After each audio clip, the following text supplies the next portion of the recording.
Hello, my dear students. Welcome back to my YouTube channel. Today, we are going to talk about cost price and selling price. Cost price and selling price. ऐसे questions में basically ये वैसे तो class 7th का topic है, 8th का भी है, एंट्रेंस में भी आते हैं, बहुत सारी जगहों पे इनका यूज़ होता है। तो अब हम इसको समझने वाले हैं कि ये क्या है, क्यों है और इसको समझना हमारी लाइफ में किस तरीके से इम्पॉर्टेंट है, ठीक है। क्योंकि डेली लाइफ में हम कहीं ना कहीं चीज़ें खरीदते हैं, बेचते हैं, तो इसमें हमें कैसे मतलब इस टाइप के क्वेश्चंस आए तो हमें किस तरीके से सॉल्व करना चाहिए, ये चीज़ें अंडरस्टैंड करना बहुत ज़्यादा इम्पॉर्टेंट है। तो पहले तो हम दोनों में डिफरेंस समझ लेते हैं कि इसका मीनिंग क्या है, ठीक है। उसके बाद बात करते हैं। कॉस्ट प्राइस होता है कि आपने एक पेन ख़रीदा, ठीक है, जो भी चीज़ आप परचेज़ करते हो, ठीक है। एक पेन आपने 10 रुपये का ख़रीदा, ठीक है, तो ये हो गया आपका जिस अमाउंट पे आपने उसको ख़रीदा है, that will be consider as cost price. अब आगे जाके आपने उसको किसी को 15 रुपये में जाके बेच दिया, ठीक है, यानी कि आपने उसको सेल कर दिया, तो वो आपका क्या हो जाता है, सेलिंग प्राइस। बात समझ में आई। अब यहाँ पे हमें ये समझना है कि ये जो अमाउंट आया, अब कहीं ना कहीं आप सोच रहे हो कि ख़रीदा तो 10 रुपये में था, हमें तो 5 रुपये का एक्स्ट्रा प्रॉफिट हो गया। यही चीज़ अब यहाँ से एक टर्म निकल कर आती है जो कि होती है हमारा profit and loss. Profit versus loss, ठीक है। अब ये प्रॉफिट और लॉस में क्या डिफरेंस है, अभी हमने सीपी और एसपी पढ़ा, जिसे हम कॉस्ट प्राइस और सेलिंग प्राइस कहते हैं। पहले ये लिख लेते हैं ताकि क्लैरिफिकेशन हो जाए, एग्जाम्पल के साथ समझेंगे ताकि इजीली अंडरस्टैंड हो, ठीक है।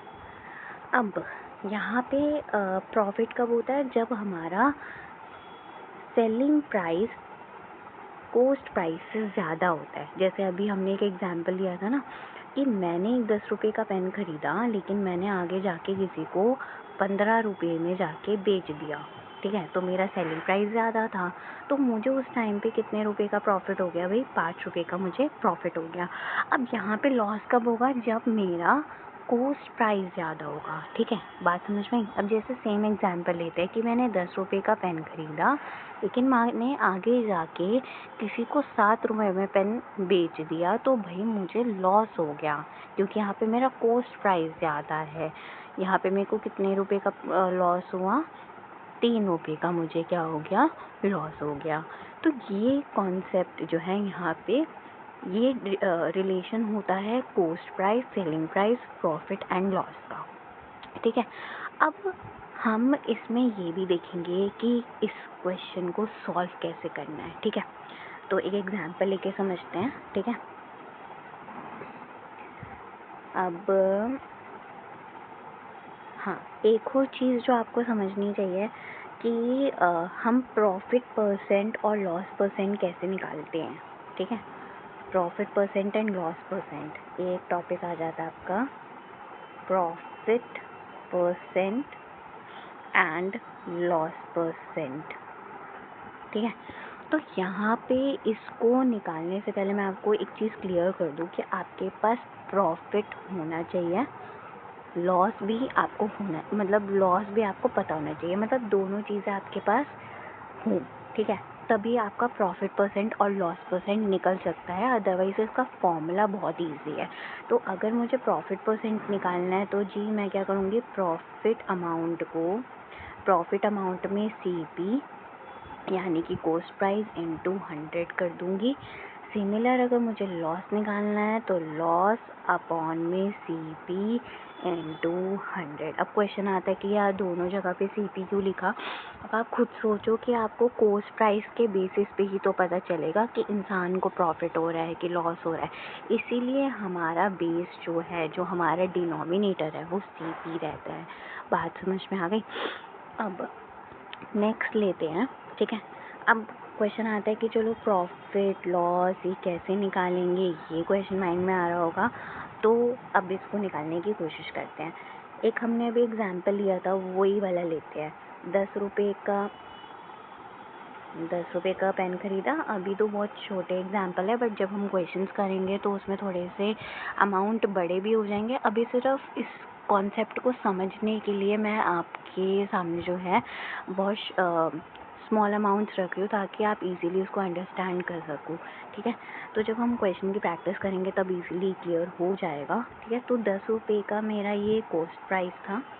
ठीक है, अब मैंने उसको 15 रुपये में जाके बेचा, तो ये मेरा हो गया सेलिंग प्राइस। अब मुझसे पूछा गया कि यार बताओ प्रॉफिट भी बताओ और प्रॉफिट परसेंट भी बताओ, क्योंकि क्लियर तो दिख ही रहा है कि यार सेलिंग प्राइस 15 रुपये में बेचा तो ऑब्वियसली इंसान को प्रॉफिट ही हो रहा होगा। ठीक है, तो अब इसको समझते हैं। जब आपको प्रॉफिट निकालना है, I am not talking about profit percentage, I am just talking about profit. तो जी यहाँ पे हमारा सेलिंग प्राइस ज़्यादा है, तो सेलिंग प्राइस में से जो हमारा कॉस्ट प्राइस है वो हम क्या कर देंगे, माइनस कर देंगे। बात समझ में? अब अभी अभी हमने क्या पढ़ा था कि जब हम प्रॉफिट निकालते हैं तो हम सेलिंग प्राइस में से कॉस्ट प्राइस को क्या कर देते हैं, माइनस कर देते हैं। अब हमारा सेलिंग प्राइस क्या था, 15 रुपये। कॉस्ट प्राइस क्या था, 10 रुपये। तो जी मुझे 5 रुपये का क्या हो गया, प्रॉफिट हो गया। ठीक है, अब मुझे बोलो कि यार मुझे बताओ कि कितने परसेंट का हुआ है। मुझसे ये भी पूछा गया कितने परसेंट का हुआ है, तो उसको निकालने के लिए क्या करूँगी, अब मैं निकाल रही हूँ प्रॉफिट परसेंट। ठीक है, तो उसके लिए मैं प्रॉफिट अपॉन में CP इंटू 100 कर दूँगी। ठीक है, अब मेरा प्रॉफिट क्या है, मेरा प्रॉफिट है 5 रुपये का, तो 5 रुपये लिख देंगे। CP क्या था, जिस पे मैंने ख़रीदा था, मैंने 10 रुपये पे ख़रीदा था तो 10 रुपये लिख दूँगी। ठीक है, और फिर ये आया 100। ठीक है, 0 से 0 कैंसिल, 5 को 10 से मल्टीप्लाई कर देंगे। ठीक है, तो जी आ जाएगा मेरा 50%, यानी कि मुझे 50% का क्या हो गया, प्रॉफिट हो गया। बात समझ में? ठीक है, अब एक और एग्जांपल लेते हैं लॉस के लिए। ठीक है, अब वो कह रहे हैं कि यही सेम एग्जांपल मैं समझाने के लिए ले रही हूँ कि मैंने 10 रुपये का पेन ख़रीदा, यानी कि हो गया मेरा CP। मैंने 7 रुपये में जाके, एक सिंपल एग्जांपल ले लेते हैं, 5 रुपये में जाके किसी को बेच दिया, तो ये हो गया मेरा सेलिंग प्राइस। साफ दिख रहा है मुझे लॉस हो गया है, क्योंकि मेरा CP जो है वो ज़्यादा है। ठीक है, CP जो है वो मेरा ज़्यादा है, तो क्लियर है भाई, लॉस निकालेंगे। लॉस निकालने के लिए क्या करते हैं, जो CP बड़ा है तो CP में से SP क्या कर देंगे, माइनस कर देंगे। ठीक है, तो जी 6 ले लेते हैं, अभी हमने सेम एग्जाम्पल लिया था ना, तो 10 माइनस 6 क्या हो जाएगा भाई, 4 रुपये का क्या हो गया, मुझे लॉस हो गया। अब वो कह रहे हैं कि लॉस परसेंट भी निकाल के दो, तो कैसे निकालेंगे, लॉस परसेंटेज का फॉर्मूला होता है लॉस अपॉन में CP इंटू 100। ठीक है, लॉस मेरा कितना था, 4 रुपये का, CP था मेरा 10 रुपये इंटू 100, 0 से 0 कैंसिल, यानी कि मुझे 40% का क्या हो गया, नुकसान हो गया। 40% का क्या हो गया, मुझे नुकसान हो गया। ठीक है, तो आई होप अभी आपको ये जो है अभी तक का जो है समझ में आया होगा। ठीक है, तो यहाँ पे अभी वीडियो ख़त्म करते हैं। ठीक है, और नेक्स्ट वीडियो में हम कुछ क्वेश्चंस के प्रैक्टिस करेंगे, जिससे कि आपको क्लियर हो जाए।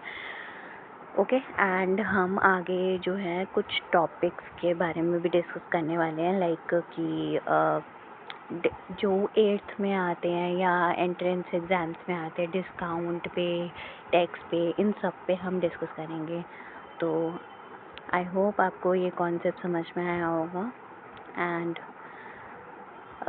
ऐसी वीडियोस को देखने के लिए आप मेरे चैनल को सब्सक्राइब कर सकते हैं। Thank you.